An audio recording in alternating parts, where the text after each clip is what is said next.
His front room tells a story of a fascinating life. Where'd you grow up? I grew up in Chattanooga. That story only gets better. Which part? East Chattanooga. Once you get the man who lives here to fill in some details. Where'd you go high school? I didn't go to high school.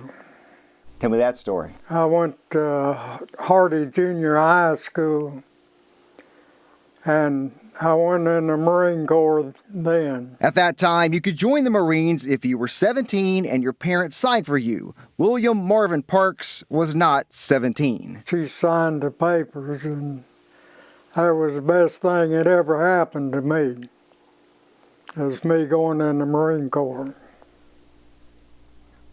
Why do you say that? Why do you say it was the best thing? Well, I was running the streets.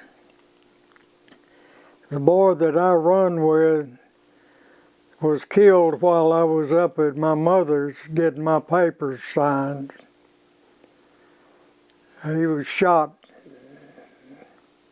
and he had my jacket on when he got shot. And if I hadn't have been at my mother's getting my papers signed, I would have probably got shot too. He was just 15 years old when he went to boot camp at Parris Island. 2.5 years later, he was sent to a combat zone in the Korean War. I was ready. Were you worried? No. I never was worried. He was at or near some major battles. I was in the fifth and final wave at Incheon. He was at the Chosin Reservoir, miserable conditions, temperatures at 30 below zero. Mr. Parks showed me these pictures of the Chosin Few Battle Monument near Quantico, Virginia. It's at the Marine Corps Museum. It's estimated 2,500 U.S. troops died in the battle, some froze to death, thousands more wounded. Many didn't have food to eat because their cans of sea rations were frozen. What you would do is build a fire and put a can down beside it.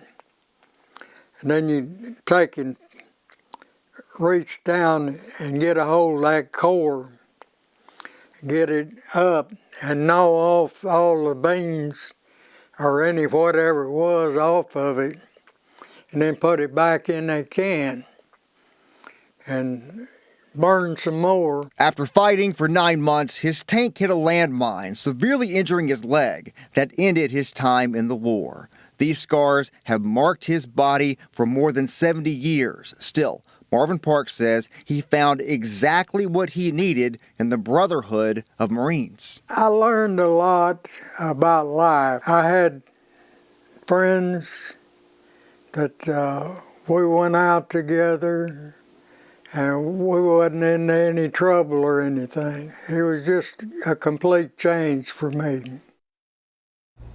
And there is much more to this story. Marvin Parks has a fascinating story about one pivotal moment in the Battle of the Chosin Reservoir. Hear that part of his story coming soon on The Price of Freedom.